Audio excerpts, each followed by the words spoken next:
Accountancy Edumate എന്ന YouTube ചാനലിന്റെ online ക്ലാസ്സിലേക്ക് നിങ്ങൾ എല്ലാവരെയും സ്നേഹപൂർവ്വം സ്വാഗതം ചെയ്യുന്നു. നമ്മൾ മാനേജ്മെന്റ് എന്ന സബ്ജക്റ്റാണ് ഇന്നത്തെ ക്ലാസ്സിൽ ഡിസ്കസ് ചെയ്യാൻ പോകുന്നത്. നേരത്തെ നിങ്ങൾ എന്റെ ക്ലാസ്സിൽ കണ്ടിട്ടുണ്ടാവും എന്ന് വിചാരിക്കുന്നു. നമ്മൾ മാനേജ്മെന്റ് എന്ന സബ്ജക്റ്റിന്റെ ഫസ്റ്റ് ചാപ്റ്ററാണ് പഠിച്ചുകൊണ്ടിരിക്കുന്നത്. എന്താണ് മാനേജ്മെന്റ് എന്നും മാനേജ്മെന്റിന്റെ കൺസെപ്റ്റ്സ് എന്താണെന്നും നമ്മൾ തൊട്ട് മുമ്പുള്ള ക്ലാസ്സിൽ നമ്മൾ എന്താ ഡിസ്കസ് ചെയ്തത് ഒബ്ജക്റ്റീവ്സ് ഓഫ് മാനേജ്മെന്റ് നമ്മൾ ഡിസ്കസ് ചെയ്ത് കഴിഞ്ഞു.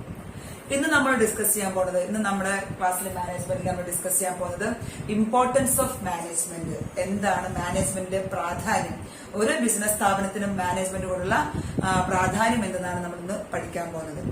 ക്ലാസ്സിലേക്ക് പോകുന്നതിന് മുമ്പ് തീർച്ചയായും നിങ്ങൾ ഈ ചാനൽ ആദ്യമായിട്ട് കാണുന്നതാണെങ്കിൽ, അല്ലെങ്കിൽ ഇതുവരെ നിങ്ങൾ സബ്സ്ക്രൈബ് ചെയ്തിട്ടില്ല എങ്കിൽ താഴെ കാണുന്ന ചുവന്ന സബ്സ്ക്രൈബ് ബട്ടൺ ക്ലിക്ക് ചെയ്യുക, സബ്സ്ക്രൈബ് ചെയ്യുക. ദെൻ ബെൽ ഐക്കൺ എനേബിൾ ചെയ്ത് ഓൾ ക്ലിക്ക് ചെയ്താൽ ഓൾ സെലക്ട് ചെയ്യുകയാണെങ്കിൽ ഞങ്ങൾ അയക്കുന്ന എല്ലാ വീഡിയോസും +1 സ്റ്റുഡൻസ് അല്ലെങ്കിൽ VHSC സ്റ്റുഡൻസിന്റെ ഇംഗ്ലീഷ്, മാനേജ്മെന്റ്, അക്കൗണ്ടൻസി ക്ലാസ്സുകളാണ് ഈ ചാനൽ വഴി ഞങ്ങൾ അയക്കുന്നത്, അപ്ലോഡ് ചെയ്യുന്നത്. നിങ്ങൾക്ക് തീർച്ചയായും ആ അവയുടെ നോട്ടിഫിക്കേഷൻ ലഭിക്കുന്നതായിരിക്കും. ഓക്കെ, നമുക്ക് ക്ലാസ്സിലേക്ക് പോകാം. Importance of management. നമ്മൾ കഴിഞ്ഞ ക്ലാസ്സിൽ എന്താണ് മാനേജ്മെന്റ് എന്ന് പഠിച്ചു, അതിന്റെ കോൺസെപ്റ്റ്സ്, പലരും മാനേജ്മെന്റിനെ കുറിച്ചുള്ള അഭിപ്രായങ്ങൾ എന്തൊക്കെയാണെന്ന് പഠിച്ചു. തൊട്ടു മുമ്പുള്ള ക്ലാസ്സിൽ ഒബ്ജക്റ്റീവ്സ്, 3 തരം ഒബ്ജക്റ്റീവ്സ് നമ്മൾ പറഞ്ഞിരുന്നു. Organisational objectives, social objectives and personal objectives ആണ് കഴിഞ്ഞ ക്ലാസ് നമ്മൾ പഠിച്ചു നിർത്തിയിരുന്നത്. അപ്പൊ മൂന്നാമത്തെ നമ്മൾ ഇന്നത്തെ ക്ലാസ്സിൽ ഡിസ്കസ് ചെയ്യാം, what are the importance of management.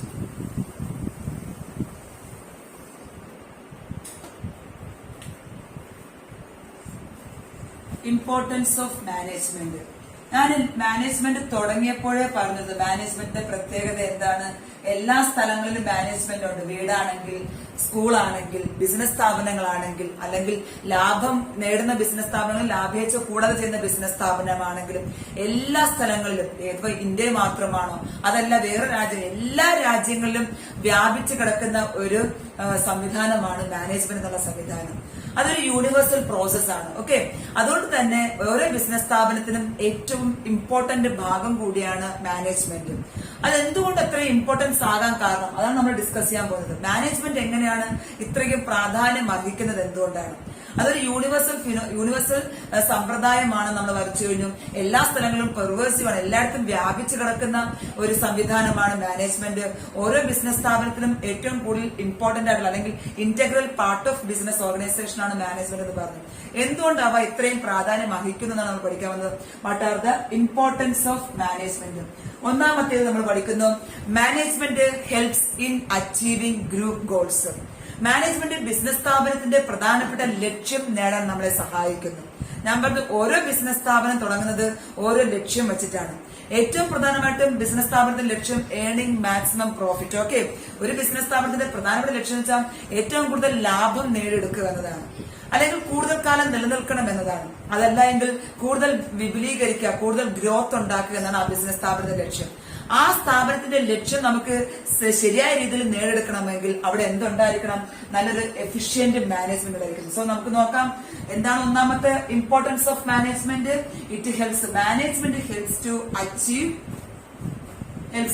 Achieve group goals. അത് ഏതിനു വേണ്ടിയാണോ ആ സ്ഥാപനം ആരംഭിച്ചത്, ആ ലക്ഷ്യം, ഗോൾ മീൻസ് ലക്ഷ്യം അല്ലെങ്കിൽ ഒബ്ജക്റ്റീവ്, ആ ഗ്രൂപ്പ് എന്തിനു വേണ്ടി ഉണ്ടായി, അല്ലെങ്കിൽ ആ ഗ്രൂപ്പ് എന്തിനു വേണ്ടി ആരംഭിച്ചു, ആ ലക്ഷ്യം എന്താണെന്ന് മനസ്സിലാക്കിയതിനു ശേഷം അതിന് നേടിയെടുക്കാനാണ് ആര് സഹായിക്കുന്നത്, മാനേജ്മെന്റ് സഹായിക്കുന്നു. അപ്പൊ ആ ബിസിനസ് സ്ഥാപനം നമുക്ക് ആ ലക്ഷ്യം നേടിത്തരണമെങ്കിൽ ആ സ്ഥാപനത്തിലുള്ള 5 M's ഓർമ്മ ഉണ്ടാകും. 5 M's എന്താണെന്നുള്ളത്. ഓക്കെ, 5 M's എന്തായിരുന്നു? മെൻ, മെറ്റീരിയൽ, മെഷീൻ, മണി, മെത്തേഡ്സ്. അവയെ കൃത്യമായി നമ്മൾ പ്രയോജനപ്പെടുത്തണം. എഫിഷ്യന്റായി ആ ഓരോ ഘടകങ്ങളെയും, മെൻ ലേബേഴ്സ്, ദെൻ മെഷീൻസ് നമ്മുടെ അസറ്റ്സ്, ദെൻ മണി ബിസിനസ്സിൽ ലഭിക്കുന്ന ഫിനാൻഷ്യൽ റിസോഴ്സ് ധനപരമായ വിഭവങ്ങൾ, ദെൻ മെത്തേഡ്സ് ഓഫ് പ്രൊഡക്ഷൻ ഏത് രീതിയിലാണ് നമ്മൾ ഉത്പാദന പ്രക്രിയ മുൻപോട്ട് പോകേണ്ടത്, അതല്ലെങ്കിൽ ഏത് രീതിയാണ് നമ്മുടെ വിൽപ്പന നടത്തുന്നത്, ആ മെത്തേഡ്സ് എങ്ങനെയായിരിക്കണം, ദെൻ മെറ്റീരിയൽസ് ബിസിനസ് സ്ഥാപനത്തിൽ ലഭിക്കുന്ന റോ മെറ്റീരിയൽസ് എങ്ങനെ പ്രയോജനപ്പെടുത്തണം. ഈ 5 ഫാക്ടേഴ്സിനെയും ഈ 5 M's ഇൻ മാനേജ്മെന്റിനെയും നല്ല എഫിഷ്യന്റ് ആയി യൂട്ടിലൈസ് ചെയ്താൽ മാത്രമേ നമുക്ക് എന്ത് ചെയ്യാൻ സാധിക്കത്തുള്ളൂ, നമ്മുടെ ലക്ഷ്യം നമുക്ക് സക്സസ്ഫുൾ ആയിട്ട് നേടാനായി സാധിക്കുള്ളൂ. അപ്പം പ്രോപ്പർ മാനേജ്മെന്റ് ഓഫ് 5 M's, അത് ഹ്യൂമൻ റിസോഴ്സസ് ആകാം, അതല്ലെങ്കിൽ ഫിനാൻഷ്യൽ റിസോഴ്സസ് ആകാം, അതല്ലെങ്കിൽ ഫിസിക്കൽ റിസോഴ്സസ് ആകാം. മെഷീൻ, മെറ്റീരിയൽ, ഫിസിക്കൽ റിസോഴ്സസ് തന്നെയാണ്. അപ്പൊ ആ റിസോഴ്സസിനെല്ലാം പ്രോപ്പറായി യൂട്ടിലൈസ് ചെയ്യണമെങ്കിൽ നമുക്ക് ആരുടെ സഹായം വേണ്ടി വരുന്നു, മാനേജ്മെന്റിന്റെ സഹായം വേണ്ടി വരുന്നു. Okay, to run an organisation successfully there must be a proper management ഉണ്ടായിരിക്കണം. പ്രോപ്പർ മാനേജ്മെന്റ് ഓഫ് 5 M's ഉണ്ടായിരിക്കണം. ഓക്കെ, അവിടെ നല്ലൊരു മാനേജ്മെന്റ് ഉണ്ടായിരിക്കണം. മാനേജ്മെന്റ് ഉണ്ടായിരിക്കുക മാത്രമല്ല ആ മാനേജ്മെന്റിന് എന്ത് കൈകാര്യം ചെയ്യാൻ സാധിക്കണം, നമ്മൾ നേരത്തെ പറഞ്ഞ ഹ്യൂമൻ റിസോഴ്സസിനെയും ദെൻ ഫിനാൻഷ്യൽ റിസോഴ്സസിനെയും ഫിസിക്കൽ റിസോഴ്സസിനെയും, ഇതെല്ലാം ബിസിനസ് സ്ഥാപനത്തിന് ലക്ഷ്യം നേടാൻ സഹായിക്കുന്ന വിഭവങ്ങളാണ്. അവയെ നമ്മൾ പ്രോപ്പറായി എഫിഷ്യന്റായി ബിസിനസിന്റെ ലക്ഷ്യം നേടുക്കാൻ വേണ്ടി പ്രയോജനപ്പെടുത്തിയാൽ മാത്രമേ നമുക്ക് എന്ത് അച്ചീവ് ചെയ്യാൻ സാധിക്കുള്ളൂ, ബിസിനസ് സ്ഥാപനത്തിന്റെ ഏറ്റവും പ്രധാനപ്പെട്ട അൾട്ടിമേറ്റ് എയിം നമുക്ക് അച്ചീവ് ചെയ്യാനായിട്ട് സാധിക്കുള്ളൂ. അത് ഏതായിരിക്കാം, ഒന്നെങ്കിൽ ലാഭം നേടാം, അതല്ലെങ്കിൽ എന്തായിരിക്കാം, സർവൈവ് ചെയ്യുക, ദീർഘകാലം നിലനിൽക്കണമെന്ന ലക്ഷ്യമായിരിക്കാം, അതല്ലെങ്കിൽ ഗ്രോത്ത് ആൻഡ് ഡെവലപ്മെന്റ്. ആ ഓർഗനൈസേഷന്റെ ലക്ഷ്യം എന്താണെങ്കിലും അത് നേടാൻ, ആ ഗ്രൂപ്പിന്റെ ലക്ഷ്യം എന്താണെങ്കിലും അവയെ നേടാൻ ഏത് സഹായിക്കുന്നുണ്ട്, മാനേജ്മെന്റ് സഹായിക്കുന്നുണ്ട്.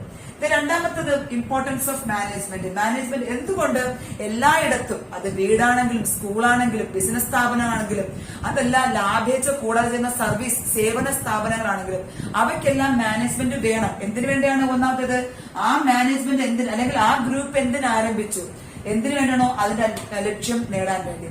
രണ്ടാമത്തേത് മാനേജ്മെന്റ് ഇൻക്രീസ് എഫിഷ്യൻസി. എന്താണ് രണ്ടാമത്തേത്? Management increase efficiency. എന്താണ് എഫിഷ്യൻസി എന്ന് പറഞ്ഞാൽ? എഫിഷ്യൻസി മീൻസ് കാര്യക്ഷമത. ബിസിനസ് സ്ഥാപനം അല്ലെങ്കിൽ ഏത് ഗ്രൂപ്പാണോ മാനേജ്മെന്റ് പ്രയോജനപ്പെടുത്താൻ പോകുന്നത് ആ ഗ്രൂപ്പിന്റെ എഫിഷ്യൻസി കൂട്ടുക, കാര്യക്ഷമമാക്കുക.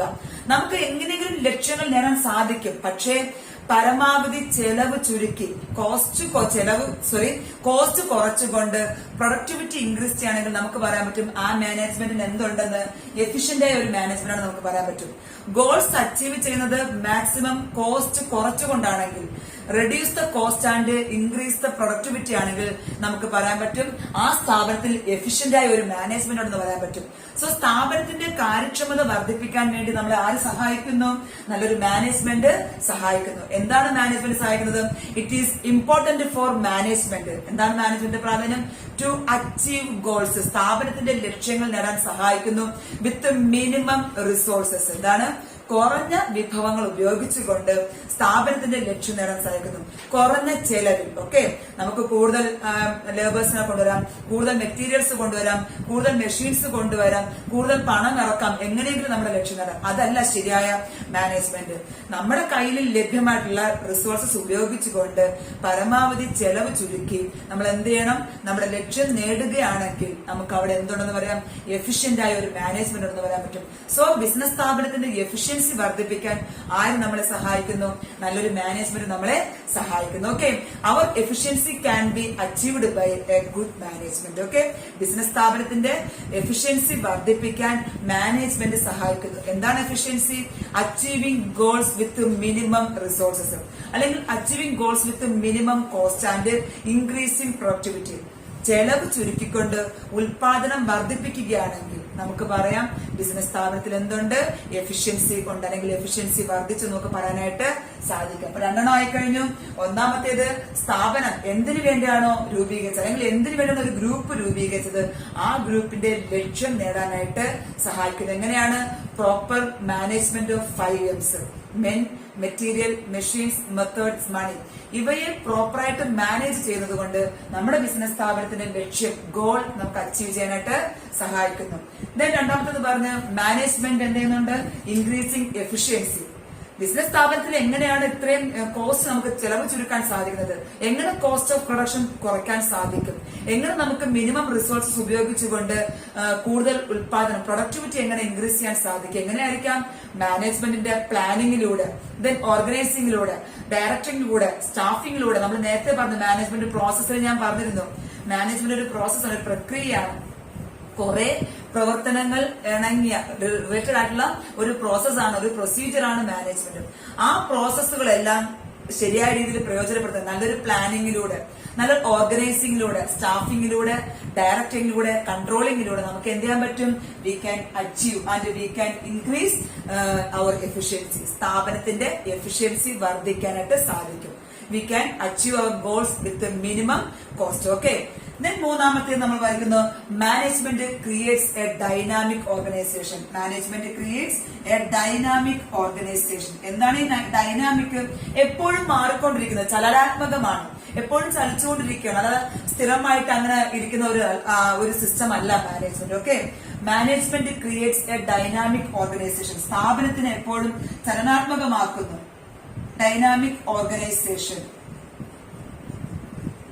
ബിസിനസ് സ്ഥാപനം ഇരിക്കുന്ന എൻവയോൺമെന്റ്, ചുറ്റുപാട് എപ്പോഴും മാറിക്കൊണ്ടിരിക്കുന്നത്. എവിടെയാണോ ബിസിനസ് സ്ഥാപനം വർക്ക് ചെയ്യുന്നത് ആ എൻവയോൺമെന്റ്, ആ ചുറ്റുപാട്, പരിതസ്ഥിതി മാറിക്കൊണ്ടിരിക്കുകയാണ്. കസ്റ്റമേഴ്സ്, ബിസിനസ് സ്ഥാപനം എപ്പോഴും നോക്കുന്നത് ആരെയാണ്? കസ്റ്റമേഴ്സിനെയാണ്. ഉപഭോക്താക്കളുടെ ടേസ്റ്റ് മാറുന്നുണ്ട്, ഉപഭോക്താക്കളുടെ ഇഷ്ടങ്ങൾ മാറുന്നുണ്ട്, അവിടെ ആഗ്രഹങ്ങൾ മാറുന്നുണ്ട്. അപ്പൊ അവിടെ ആഗ്രഹങ്ങൾ എന്താണോ അതനുസരിച്ച് എവിടെ മാറണം? നമ്മുടെ സ്ഥാപനത്തിന്റെ പ്രവർത്തനങ്ങൾ മാറണം. അങ്ങനെ നമ്മുടെ ബിസിനസ് സ്ഥാപനത്തിന്റെ പ്രവർത്തനങ്ങൾ ആ എൻവയോൺമെന്റിനനുസരിച്ച്, കസ്റ്റമേഴ്സിന്റെ താല്പര്യം അനുസരിച്ച് മാറണമെങ്കിൽ നമ്മുടെ ബിസിനസ് സ്ഥാപനത്തിൽ എന്തുണ്ടാവണം? നല്ലൊരു എഫിഷ്യന്റ് ആയിട്ടുള്ള ഒരു മാനേജ്മെന്റ് ഉണ്ടായിരിക്കണം. ദെൻ നമ്മുടെ ഫിനാൻഷ്യൽ എൻവയോൺമെന്റ്, ധനപരമായ എൻവയോൺമെന്റ്, ചുറ്റുപാട് മാറുന്നുണ്ട്. പുതിയ പുതിയ നയങ്ങൾ, പുതിയ പുതിയ പോളിസീസ്, എക്കണോമിക് പോളിസീസ് ഇറക്കുന്നുണ്ട്. നമ്മുടെ ധനകാര്യ മന്ത്രി ഓരോ സമയത്തും പുതിയ പുതിയ നയങ്ങൾ ഇറക്കുന്നുണ്ട്. അല്ലെങ്കിൽ നാണയപ്പെരുപ്പം ഉണ്ടാകുന്നുണ്ട്, നാണയ ചുരുക്കം ഉണ്ടാകുന്നുണ്ട്. ദെൻ നമുക്ക് എന്താണ് ബൂം പീരീഡ് ഉണ്ടാകുന്നുണ്ട്, അല്ലെങ്കിൽ ഡിപ്രഷൻ പീരീഡ് ഉണ്ടാകുന്നുണ്ട്. അവയെല്ലാം തന്നെ, ആ ചുറ്റുപാടെല്ലാം തന്നെ ഏതിനെ സ്വാധീനിക്കുന്നുണ്ട്? ഒരു ബിസിനസ് സ്ഥാപനത്തിനെ സ്വാധീനിക്കുന്നുണ്ട്. ദെൻ പൊളിറ്റിക്കൽ എൻവയോൺമെന്റ്, രാഷ്ട്രീയപരമായ ചുറ്റുപാടുകൾ ബിസിനസ് സ്ഥാപനത്തിനെ സ്വാധീനിക്കുന്നുണ്ട്. ആ രാഷ്ട്രീയത്തിൽ വരുന്ന മാറ്റങ്ങൾ ബിസിനസിന്റെ പ്രവർത്തനങ്ങളെ സ്വാധീനിക്കുന്നുണ്ട്. ദെൻ സോഷ്യൽ എൻവയോൺമെന്റ്, സാമൂഹികപരമായ ചുറ്റുപാടുകൾ. ഓരോ എവിടെയാണോ ബിസിനസ് സ്ഥാപനം വർക്ക് ചെയ്യുന്നത് അവിടുത്തെ സൊസൈറ്റിയിൽ ഉണ്ടാകുന്ന മാറ്റങ്ങൾ എവിടെ കാണാൻ സാധിക്കും? എവിടെ പ്രതിഫലിക്കുന്നുണ്ട്? നമ്മുടെ സ്ഥാപനത്തിൽ പ്രതിഫലിക്കുന്നു. അപ്പൊ ആ ചുറ്റുപാട്, ബിസിനസ് സ്ഥാപനം ഇരിക്കുന്നതിന്റെ ചുറ്റുപാട്, ബിസിനസിന്റെ എൻവയോൺമെന്റ് എന്ന് പറയും. ആ ചുറ്റുപാടിൽ ഉണ്ടാകുന്ന മാറ്റങ്ങളെ പെട്ടെന്ന് ഉൾക്കൊള്ളുകയും അതിനനുസരിച്ച് നമ്മുടെ ബിസിനസ് സ്ഥാപനത്തിന് മാറ്റം വരുത്താനും ആർക്ക് സാധിക്കുന്നു? നല്ലൊരു മാനേജ്മെന്റിന് സാധിക്കുന്നു. അപ്പോൾ നമുക്ക് എന്ത് ചെയ്യാൻ സാധിക്കുന്നു? എപ്പോഴും മാറ്റം വരുത്താനും ആ മാറ്റങ്ങളെ ഉൾക്കൊള്ളാനും, പുറമെ എൻവയോൺമെന്റിൽ ഉണ്ടാകുന്ന മാറ്റങ്ങളെ ഉൾക്കൊള്ളാനും അതനുസരിച്ച് സ്ഥാപനത്തിന് മാറ്റം വരുത്താനും ആർക്ക് സാധിക്കുന്നു? എഫിഷ്യന്റ് ആയ മാനേജ്മെന്റിന് സാധിക്കുന്നു. എപ്പോഴും ചലനാത്മകമാക്കി മാറ്റാൻ നമ്മുടെ മാനേജ്മെന്റ് നമ്മെ സഹായിക്കുന്നു. എങ്ങനെയാണ്? Management helps to accept the changes. Okay. പുറമെയുള്ള ചേഞ്ചസ് എന്തൊക്കെയാണോ അതിനെ അക്സെപ്റ്റ് ചെയ്യാൻ ആര് സഹായിക്കുന്നു? ബിസിനസ് സ്ഥാപനത്തിന് നല്ലൊരു മാനേജ്മെന്റ് സഹായിക്കുന്നു. അപ്പം ബിസിനസിന്റെ എൻവയോൺമെന്റിൽ വരുന്ന മാറ്റങ്ങൾക്കനുസരിച്ച് എവിടെ മാറ്റം ഉണ്ടാകണം, അത് ആ മാറ്റം പെട്ടെന്ന് ഉൾക്കൊള്ളാൻ ആർക്ക് സാധിച്ചിരിക്കണം? സ്ഥാപനത്തിന് സാധിക്കണം. അങ്ങനെ സാധിക്കണം എന്നുണ്ടെങ്കിൽ അവിടെ എന്തുണ്ടാവണം? എഫിഷ്യന്റ് ആയ ഒരു മാനേജ്മെന്റ് ഉണ്ടാവണം. മൂന്നെണ്ണം പറഞ്ഞു. ഒന്നാമത്തേത് സ്ഥാപനത്തിന്റെ ഗോൾ അച്ചീവ് ചെയ്യാൻ, സ്ഥാപനത്തിന്റെ പൊതുവായ ലക്ഷ്യം നേടാൻ സഹായിക്കുന്നുണ്ട്. രണ്ടാമത്തേത് പ്ലാനിങ്ങിലൂടെയും ഓർഗനൈസിംഗിലൂടെയും സ്ഥാപനത്തിന്റെ എഫിഷ്യൻസി വർദ്ധിപ്പിക്കാനായിട്ട് സഹായിക്കുന്നു. മൂന്നാമത്തേത് എപ്പോഴും ഡൈനാമിക് ആയിട്ടുള്ള ഒരു സിറ്റുവേഷൻ ക്രിയേറ്റ് ചെയ്യാൻ മാനേജ്മെന്റിന് സഹായിക്കുന്നു. എങ്ങനെയാണ്? To accept the changes in the business environment. സ്ഥാപനത്തിന്റെ ചുറ്റുപാടിൽ വരുന്ന മാറ്റങ്ങൾക്കനുസരിച്ച് എവിടെ മാറ്റങ്ങൾ ഉൾക്കൊള്ളാൻ സഹായിക്കുന്നു? സ്ഥാപനത്തിന് മാറ്റങ്ങൾ ഉൾക്കൊള്ളാനായിട്ട് സഹായിക്കുന്നു. ദെൻ നാലാമത്തെ ഇമ്പോർട്ടന്റ്, നമ്മൾ അടുത്ത് പോകുന്നത് ഇമ്പോർട്ടൻസ് ഓഫ് മാനേജ്മെന്റ്. നാലാമത്തേത് management helps in achieving personal objective. എന്താണ്?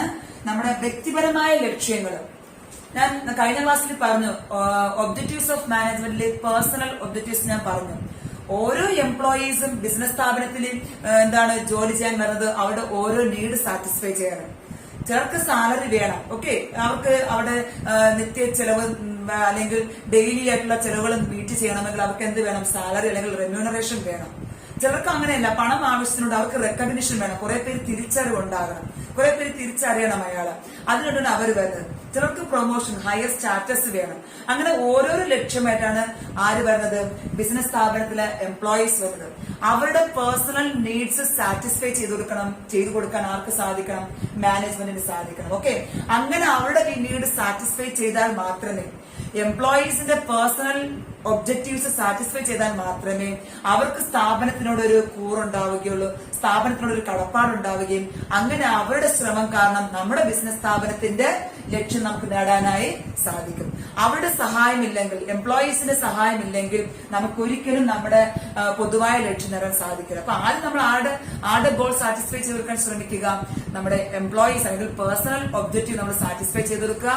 അതുവഴി നമുക്ക് എങ്ങനെ സാധിക്കും, നമ്മുടെ ബിസിനസ് സ്ഥാപനത്തിന്റെ ലക്ഷ്യം നമുക്ക് നേടാനായി സാധിക്കും. നമുക്ക് പറയാം, നാലാമത്തേത് satisfy the personal objective, to achieve personal objective. എന്താണ് ഈ പേഴ്സണൽ ഒബ്ജക്റ്റീവിൽ പറയുന്നത്, a manager in the organisation. ആ സ്ഥാപനത്തിലെ മാനേജർ എന്ത് ചെയ്തിരിക്കണം, സ്ഥാപനത്തിലെ എംപ്ലോയീസിനെ ഒരു ടീമായി കൊണ്ടുപോവുക, അവരെ എൻകറേജ് ചെയ്യുക. എന്തിനു വേണ്ടിയാണ്, സ്ഥാപനത്തിലെ ലക്ഷ്യം നേടാൻ വേണ്ടി.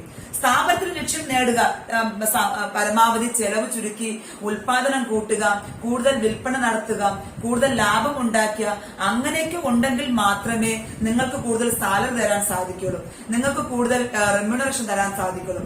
അങ്ങനെ പറഞ്ഞ് കൂടെയുള്ള ടീമിനെ, മാനേജറുടെ കീഴിൽ വരുന്ന ഓരോ ടീമിനെയും, ഒരു ടീം ഉണ്ടാകും, അതിന് താഴെ വർക്ക് ചെയ്യുന്ന സബോർഡിനേറ്റ്സിനെ എന്ത് ചെയ്യുക, എൻകറേജ് ചെയ്യുക. എന്തിനു വേണ്ടി, ടു അച്ചീവ് ഓർഗനൈസേഷണൽ ഗോൾ, സ്ഥാപനത്തിന്റെ ലക്ഷ്യം നേടാൻ വേണ്ടി അവരെ പ്രോത്സാഹിപ്പിക്കുക.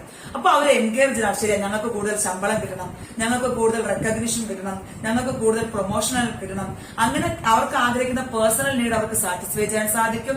ആ ഒരു ആഗ്രഹത്തിന്മേൽ അവരെന്ത് ചെയ്യും, അവരുടെ മാക്സിമം ഹാർഡ് വർക്ക് ബിസിനസിന് കൊടുക്കും. അതുവഴി ബിസിനസ് സ്ഥാപനത്തിന് അവരുടെ ഗ്രൂപ്പ് ഗോൾ അച്ചീവ് ചെയ്യാനായിട്ട് സാധിക്കും. ഓക്കെ, അങ്ങനെ ബിസിനസ് സ്ഥാപനത്തിലെ എംപ്ലോയീസിനെ എൻകറേജ് ചെയ്യുന്നതിലൂടെ ബിസിനസ് സ്ഥാപനത്തിന്റെ ലക്ഷ്യം നേടാനായിട്ട് നമുക്ക് സാധിക്കും. അപ്പൊ അവിടെ നല്ലൊരു മാനേജ്മെന്റ് ഉണ്ടെങ്കിൽ മാത്രമേ പേഴ്സണൽ ഒബ്ജക്റ്റീവ് സാറ്റിസ്ഫൈ ചെയ്തെടുക്കാൻ സാധിക്കും. അതുവഴി നമ്മുടെ ഗ്രൂപ്പ് ഒബ്ജക്റ്റീവ് നമുക്ക് നേടാനായി സാധിക്കുള്ളൂ. ഓക്കെ, കൃത്യമായ സാലറി കൊടുക്കുക, കൃത്യമായ ജോബ് സെക്യൂരിറ്റി നൽകുക, എങ്കിൽ മാത്രമേ പേഴ്സണൽ ഒബ്ജക്റ്റീവ് സാറ്റിസ്ഫൈ ചെയ്യാൻ സാധിക്കും. അങ്ങനെ അവരെ എൻകറേജ് ചെയ്യാൻ സാധിക്കും, അവരെ പ്രോത്സാഹിപ്പിക്കാൻ സാധിക്കും. അതുവഴി നമുക്ക് നമ്മുടെ സ്ഥാപനത്തിന്റെ ലക്ഷ്യം നേടാനും സാധിക്കും. That is the fourth importance of management. ഒന്നാമത്തേത്, മാനേജ്മെന്റ് സ്ഥാപനത്തിന്റെ ലക്ഷ്യം നേടാൻ സഹായിക്കുന്നു. രണ്ടാമത്തേത്, മാനേജ്മെന്റ് എഫിഷ്യൻസി വർദ്ധിപ്പിക്കുന്നു.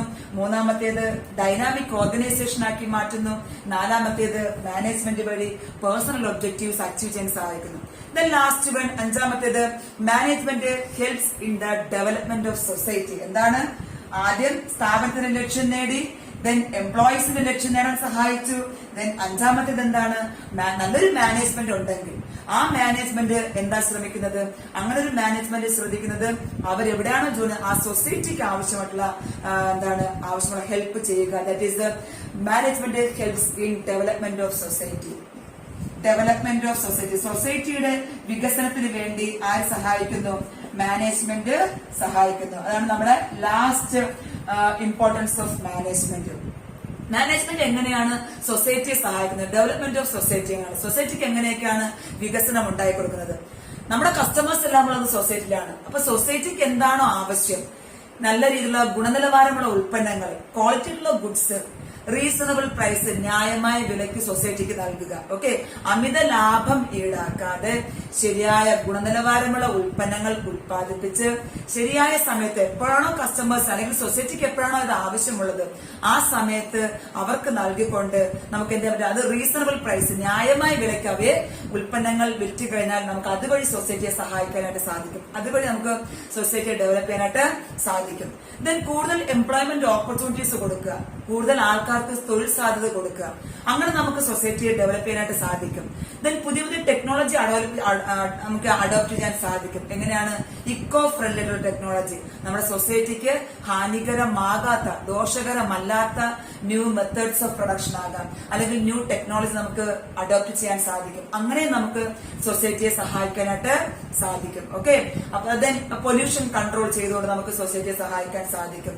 അങ്ങനെ എവിടെയാണോ നമ്മുടെ ബിസിനസ് സ്ഥാപനം നിൽക്കുന്നത് ആ സൊസൈറ്റിക്ക് നന്മ അല്ലെങ്കിൽ ഹെൽപ്പ് ചെയ്തുകൊണ്ട് സഹായിച്ചുകൊണ്ട് നമ്മുടെ ബിസിനസ് സ്ഥാപനത്തിന്റെ മാനേജ്മെന്റിനെ സഹായിക്കാനായിട്ട് സാധിക്കും. നമുക്ക് നോക്കാം what are the importance of management. പ്രധാനമായിട്ടും 5 എണ്ണമുണ്ട്. ഓരോ തലത്തിലാണ് നമ്മൾ എടുക്കുന്നത്. ഒന്നാമത്തേത് സ്ഥാപനത്തിന് എങ്ങനെയാണ് മാനേജ്മെന്റിനുള്ള ഉപയോഗം. ഒന്നാമത്തത് സ്ഥാപനത്തിൽ മാനേജ്മെന്റ് ഉണ്ടെങ്കിൽ they can achieve group goals. സ്ഥാപനത്തിന് അതിന്റെ പൊതുവായ ലക്ഷ്യം നേടിയെടുക്കാൻ സഹായിക്കുന്നു. ദെൻ മാനേജ്മെന്റ് ഉണ്ടെങ്കിൽ ആ സ്ഥാപനത്തിന്റെ എഫിഷ്യൻസി വർദ്ധിപ്പിക്കാൻ സാധിക്കുന്നു. മിനിമം റിസോഴ്സ് ഉപയോഗിച്ചുകൊണ്ട് നമുക്ക് നമ്മുടെ ലക്ഷ്യം കൈവരിക്കാൻ സാധിക്കും through proper planning, proper organizing, staffing, directing and കൺട്രോളിംഗിലൂടെ. ദെൻ മൂന്നാമത്തേത് ബിസിനസിന്റെ എൻവയോൺമെന്റിൽ ഉണ്ടാകുന്ന ചുറ്റുപാടുകളെ അക്സെപ്റ്റ് ചെയ്യാനും അതനുസരിച്ച് മാറ്റം വരുത്താനും ഒരു ഡൈനാമിക് ഓർഗനൈസേഷൻ ഉണ്ടാക്കാനും ആർക്ക് സാധിക്കുന്നു? മാനേജ്മെന്റിന് സാധിക്കുന്നു. ഇത് മൂന്നും മാനേജ്മെന്റിന്റെ ഓർഗനൈസേഷണൽ ഒബ്ജക്റ്റീവ്സ് ആണ്. ദെൻ നെക്സ്റ്റ് നമ്മൾ പറയുന്നത് പേഴ്സണൽ ആയിട്ടുള്ള കാര്യങ്ങൾ. ഓരോ എംപ്ലോയീസ് എന്ത് ചെയ്യുന്നു? ബിസിനസ് സ്ഥാപനത്തിലേക്ക് ഓരോ ലക്ഷ്യമായിട്ടാണ് വരുന്നത്. അത് നിറവേറ്റി കൊടുത്തുകൊണ്ട് അത് നൽകാമെന്ന ഉറപ്പിന്മേൽ സ്ഥാപനത്തിന്റെ ലക്ഷ്യം കൈവരിക്കുന്നു. Last one, development of society. Eco friendly methods of production, eco friendly technology adopt ചെയ്യുന്നു. ദെൻ മോർ എംപ്ലോയ്മെന്റ് ഓപ്പർച്യൂണിറ്റീസ് നൽകുന്നുണ്ട്. ദെൻ ലാസ്റ്റ് ഞാൻ പറഞ്ഞു പൊല്യൂഷൻ കൺട്രോൾ ചെയ്തുകൊണ്ട് ന്യൂ ടെക്നോളജീസ് അഡോപ്റ്റ് ചെയ്തുകൊണ്ട് നമ്മുടെ ബിസിനസ് സ്ഥാപനത്തിൽ സൊസൈറ്റി നമുക്ക് ഡെവലപ്പ് ചെയ്യാനായിട്ട് സാധിക്കും. ഇത്രയുമാണ് നമ്മൾ ഇന്ന് ഡിസ്കസ് ചെയ്യുന്നത്. നിങ്ങൾക്ക് മനസ്സിലായി കാണും. നോട്ട് എഴുതിയെടുക്കണം തീർച്ചയായിട്ടും. ഇനിയുള്ള ക്ലാസ്സുകൾ നിങ്ങൾ കാണണമെങ്കിൽ തീർച്ചയായും ഈ ചാനൽ സബ്സ്ക്രൈബ് ചെയ്യുക.